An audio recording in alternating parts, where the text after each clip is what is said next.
It was a rainy afternoon at JFK International Airport, and the terminal was buzzing with the familiar chaos-delayed flights, loudspeakers blaring gate changes, and the occasional clatter of suitcases dragged too hastily over polished floors.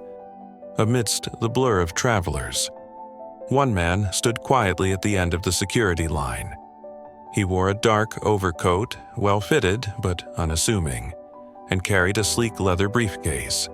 His skin was a deep chestnut brown, and his eyes, hidden behind a pair of understated glasses, held a certain calmness that made him almost invisible in the noise around him. To most people that day, he was just another traveler, perhaps a businessman, or maybe someone returning home. No one paid him much attention, not until he reached the customs checkpoint. That was where everything changed. The officer on duty, a tall white man with a crew cut and the kind of rigid posture that screams authority, didn't bother to look up when the man approached. He was chatting idly with the officer beside him about a football game from the night before. But then he glanced up and saw the man's face, and everything in his demeanor shifted. The officer's brows drew together as if suspicious of the very presence of this man in his line. He cleared his throat and suddenly snapped into a forced professionalism. "Passport," he said coldly. The man handed it over without a word. As the officer flipped open the cover and scanned the page, a smirk tugged at the corners of his mouth. "What brings you here?" he asked. But his tone wasn't curious. It was accusatory, like the man was already guilty of something and he just hadn't figured out what. "Diplomatic conference," the man replied evenly. "Sure," the officer muttered under his breath, just loud enough to be heard. He turned to his screen, tapped a few keys, then frowned. This doesn't look right. The line behind them began to grow. People glanced at their watches. Some muttered impatiently, but the officer didn't care. He was fixated on something, whether it was the man's skin color, his calm confidence, or the vague unease of authority being challenged by quiet dignity. No one could say. "You've been flagged," the officer said abruptly. Now, speaking louder, "Step to the side, sir. We're going to need to run some additional checks." The man looked at him, then at the growing line, then back again. "Is there a reason?" "Standard procedure," the officer snapped. "Unless you'd like to make things more difficult." At this point, a second officer came over, glancing at the screen, then at the man. He leaned in and whispered something. The first officer stiffened, but he didn't back down. "Remove your coat and place your bag on the table. We're going to search your belongings." The man let out a quiet sigh. He wasn't surprised, but there was a flicker of something in his eyes. Not fear, not frustration, more like weariness. As though he'd seen this happen too many times in too many places. He removed his coat, revealing a perfectly tailored suit beneath. When he placed the bag on the table and opened it, there were no secrets, just documents, a laptop, a pen with a national seal. Still, the officer dug through them, his fingers rough, his expression suspicious. A small crowd had begun to form now, not out of concern, but curiosity. Whispers stirred. Why are they searching him? He didn't even do anything. Looks like he's dressed nicer than the officer, but the first officer was too far gone to notice. He pulled out one of the documents, a letter with a golden crest, and frowned. "What's this?" he asked, holding it up. The man didn't answer. He simply watched. A third officer approached, this one older, with a different air about him, more observant. He glanced at the letter and his eyes widened slightly. He took the passport from the first officer, flipped through it again, and then froze. His mouth parted as if to say something, but he hesitated. "What's wrong?" the first officer barked. The older one turned to the man and spoke, his tone now completely different. "Sir, may I confirm, are you Ambassador Elijah B. Morgan?" The terminal seemed to go silent. at least in the ears of those nearby. The man gave a small, polite nod. Yes. The first officer blinked. Wait, what? But the older officer was already reacting. He straightened his posture, stepped back with visible embarrassment, and gave a quick, respectful bow of his head. I apologize, Ambassador. There seems to have been a miscommunication. The first officer's face went pale. He looked down at the passport again. Really looked this time, and the diplomatic insignia practically screamed at him. Suddenly, the man wasn't just a quiet traveler. He was someone untouchable, someone powerful. But that was only the beginning. The atmosphere shifted so fast it felt like someone had turned off the oxygen. The murmurs from the waiting line behind them turned into stunned silence. A woman clutched her purse tighter. A man with a toddler stopped mid-sentence. Everyone had heard it. Ambassador. The first officer's hand trembled slightly as he held the passport. He opened his mouth, perhaps to apologize, perhaps to explain, but no words came out. Instead, he just stood there, looking like a man who had just realized he tried to bully a lion thinking it was a house cat. Ambassador Elijah B. Morgan didn't raise his voice. He didn't have to. His silence said more than any outburst could. He calmly took back his documents, slipped them into his briefcase, and looked the officer square in the eye. Is there anything else you require from me? His tone was composed, controlled, not sarcastic, not aggressive, but precise and laced with the quiet power of someone used to negotiating ceasefires, not explaining his existence to airport security. The officer swallowed hard. No, sir, you're free to go. Elijah didn't move right away. He turned his gaze toward the other travelers who had witnessed everything. There was sympathy in some eyes, but also guilt. Guilt from those who had seen this type of thing before and done nothing. And maybe guilt from realizing they, too, had made silent assumptions. A voice suddenly broke through the tense quiet. "Excuse me," said a young intern, early 20s, clipboard in hand, cheeks flushed. She had rushed down the corridor in heels too tall for her confidence, obviously looking for someone. When her eyes landed on Elijah, they lit up. "Ambassador Morgan, we've been waiting. The transport is ready to take you to the UN building. Everyone's in position." "Thank you," Elijah said with a slight nod. The intern glanced at the customs officer. Her nose crinkled with the disdain of someone who knew what had just happened without needing the full backstory. "Is everything all right here?" The officer forced a smile. "Just a routine check." The intern raised an eyebrow, then turned back to Elijah. "Your press team has already arrived. They're expecting you at the media entrance." "Understood," he said. He turned back toward the officer one last time. "You may want to review your protocol for dealing with diplomatic passports. Not for me, but for the next person who walks through your line and doesn't have a title to protect them." That landed like a stone in a still pond. Not a threat, a truth. And the truth stung more than any accusation. Elijah walked away, his shoes clicking softly against the tile. Accompanied now by the intern and a growing group of aides who appeared from nearby doors and corridors. They moved quickly, with purpose, the way people do when time is scheduled down to the second. Behind them, the customs officer stood frozen. He looked at his colleague, the older officer who had recognized Elijah. "You knew who he was?" the younger one asked in a low voice. The older man didn't answer immediately. Then he said, quietly, "I've seen him speak at the UN.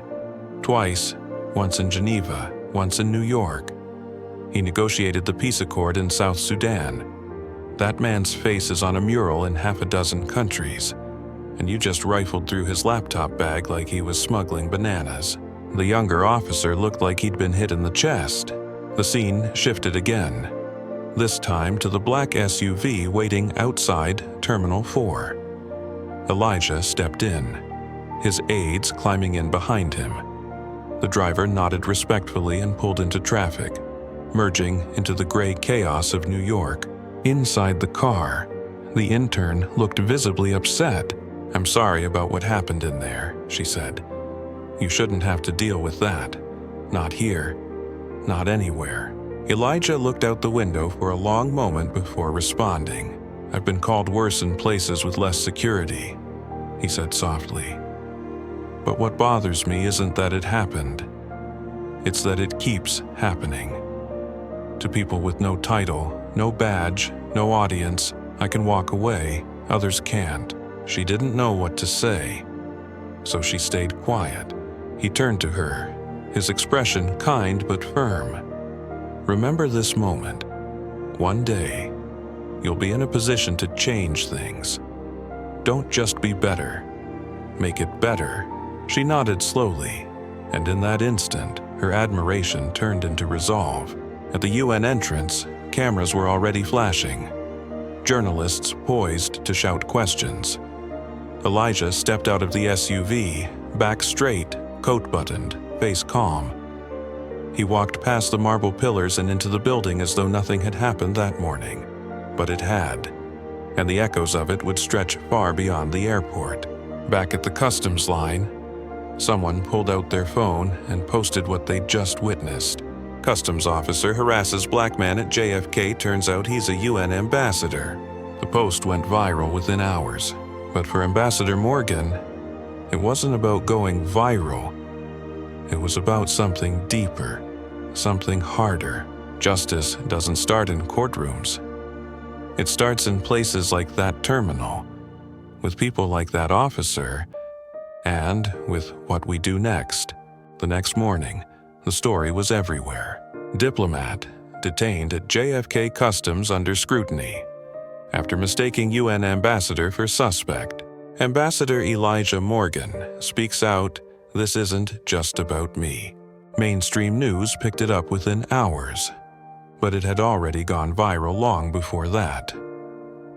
Cell phone footage from one of the bystanders had captured the entire interaction from the moment the officer raised his voice to the exact second the word ambassador left the older officer's mouth.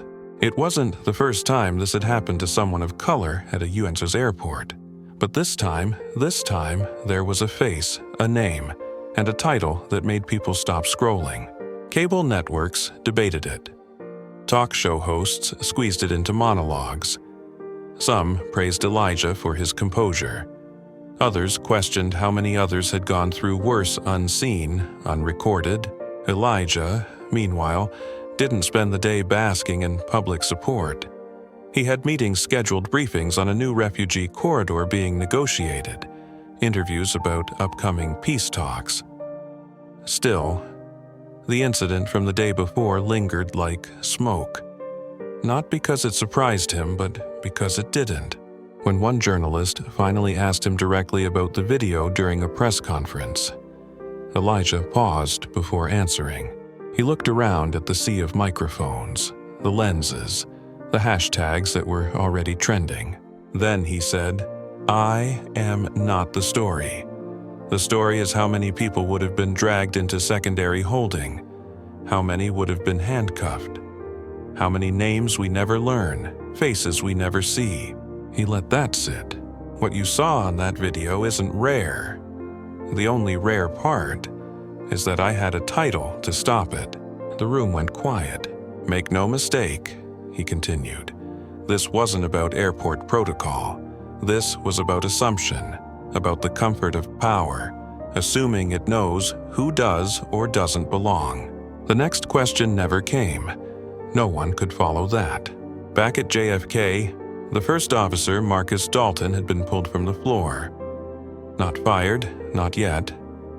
Internal review, they called it. The kind of language that smells like delay. But everyone in the department knew something had shifted. In the break room, no one looked him in the eye. He scrolled through his phone and saw his own face under bold letters. This guy detained a UN ambassador. His name was trending for all the wrong reasons. His inbox had messages from numbers he didn't recognize. His supervisor had asked for a written report. HR had asked if he'd like legal representation, and he had nothing, no explanation, no defense, because in the back of his mind, he knew the truth. He hadn't followed protocol. He had followed bias. Meanwhile, somewhere across Brooklyn, a high school teacher paused her lesson to show the video in a current events class. She didn't say anything, just hit play, and let the room sit in silence as the footage unfolded.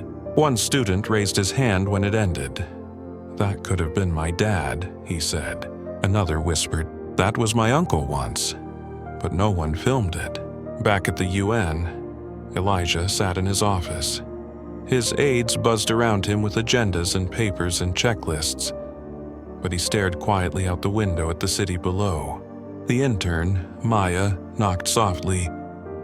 "Do you want me to cancel the NPR interview?" she asked. "They want to talk about what happened at JFK." He turned toward her, measured her expression, then gave a gentle smile. "No," he said. "Let them ask. But I'll tell them this isn't a personal grievance. It's a structural one." She nodded and turned to leave, but he called after her. "Maya." "Yes, sir. You're doing good work." Her eyes lit up just a bit. "Thank you." When she left, he sat back down and opened a small leather notebook from his bag. Inside were handwritten quotes he kept close, some from Mandela, others from people history forgot. On the last page, he wrote a new one. "Dignity is not worn. It's revealed when others try to take it from you." And underneath that, he wrote one more line. "I will speak, not because I was silenced, but because others still are." In the days that followed, the story lost traction as stories do. A new scandal, a bigger outrage, but the impact stayed. The airport launched a formal review. A few policies were updated, a few trainings were revised, and somewhere, a guard hesitated for half a second before assuming who someone was based on what they looked like. It wasn't everything, but it was something. And that's how change begins, not with a headline, but with the people who refuse to stay quiet once the headline fades. If you've ever been treated like you don't belong because of your name, your skin, your accent, this story is for you. And if you've never experienced it, then this story is for you, too. Because silence, in the face of bias, is just another kind of permission. So now I'll ask you, as Elijah once asked, what will you do the next time you see it happen? If this story moved you, share it, comment below, and don't forget to subscribe, because stories like these deserve to be told and remembered. Justice doesn't need a title, but sometimes it wears one. There was one thing the internet never got to see. No trending hashtag, no news outlet picked it up, no one uploaded it to TikTok. But a week later, in a quiet hallway deep inside JFK, Ambassador Elijah Morgan came back. No press, no aides, no camera crew. He requested a private meeting not with a diplomat, not with a senator, but with Officer Marcus Dalton, the man who had humiliated him in front of 100 strangers and then watched his name collapse online like a house of cards in a windstorm. Security had arranged it hesitantly. Nobody quite knew why Elijah would want that. PR teams advised against it. His press secretary said, "There's no gain here, let it fade." But Elijah insisted, so now, in a sterile break room with flickering lights and a vending machine that refused to accept crumpled bills, they sat face to face. Marcus looked older, not by years, but by consequence. His hands fidgeted in his lap. He didn't meet Elijah's gaze. "Why are you here?" Marcus asked, his voice low. Elijah didn't speak for a moment. When he did, it wasn't what anyone expected. "I came to say thank you." Marcus blinked. "Not for what you did," Elijah clarified, "but for what you revealed, not just to the world, but to you." Marcus scoffed, bitter. "You want an apology?" "No," Elijah said softly. "I want you to understand the power you hold, the damage you did, and the good you're still capable of." Marcus looked up then. For the first time, really looked at him. "You think I'm a good man. I think you're a man who was given a uniform and never asked what it meant until it was too late." There was silence. Then Marcus said, "I've been suspended. They're investigating. I might lose my job." Elijah nodded slowly. "Maybe that's what's supposed to happen, but maybe it's not the end." He reached into his coat pocket and pulled out a card. "There's a program run by the Justice Reconciliation Initiative. They do bias retraining for federal employees. Real work. Not PowerPoint slides and coffee breaks. I sit on the advisory board." Marcus hesitated, then took the card. "I'm not here to ruin your life," Elijah said, standing, "but I won't protect you from its consequences either. That's the line people like you and me have to walk now." "And what line is that?" Marcus asked, his voice barely above a whisper. "The one between who we've been and who we decide to become." Elijah turned and left, and Marcus, alone in that break room, stared at the card for a long time. Maybe he'd throw it away, maybe not. But for the first time, he wasn't thinking about his reputation. He was thinking about his legacy. That evening, Elijah attended another conference, this one on reform in institutional policing. The keynote speaker mispronounced his name, but he didn't correct them. He was used to it by now. What mattered wasn't the name they said. What mattered was who heard the story behind it. Because at the end of the day, the most powerful titles aren't written on paper, they're carved in memory. And somewhere out there, someone needed to remember this. The world won't always recognize your worth the moment you walk into a room, but that doesn't mean you leave quietly. No, you speak, you stand. And sometimes you come back not for revenge, but for restoration. That's justice, that's dignity, and that is how we change everything. If this story moved you, tell us in the comments. What would you have done in Elijah's shoes? And if you've ever been judged by how you look before anyone bothered to ask who you are, know this: you're not alone. Don't forget to like, share, and subscribe, because silence feeds the system, but your voice shakes it. Weeks passed. The media moved on.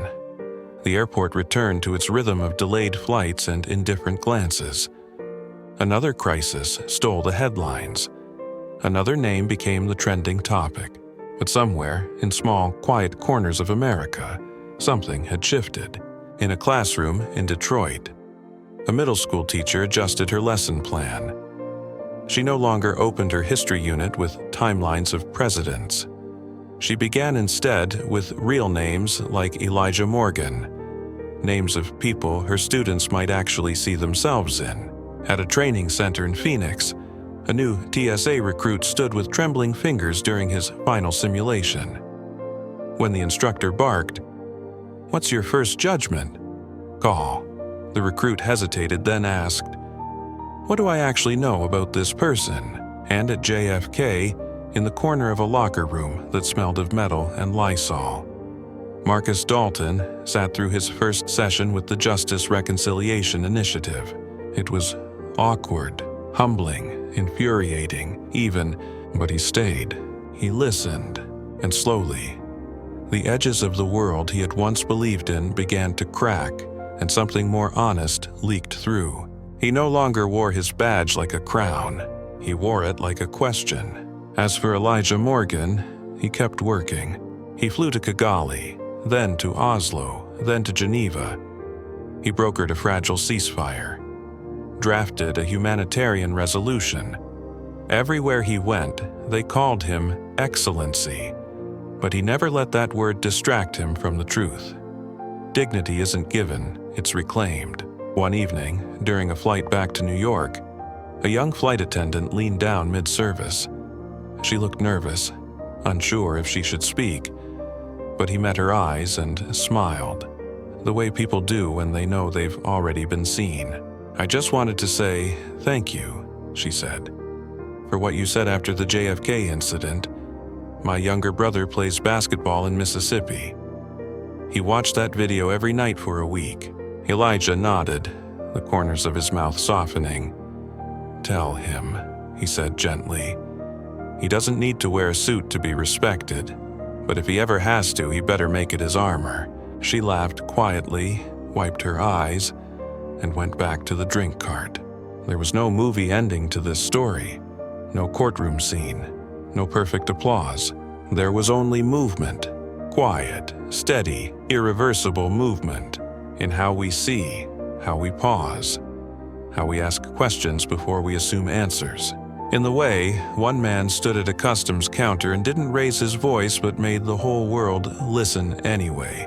And so now, dear viewer, it's your turn. Ask yourself, have I ever mistaken silence for weakness? A uniform for authority? A stranger for a threat? Because the systems don't change by themselves. They change when we do. If you've stayed with this story until now, thank you.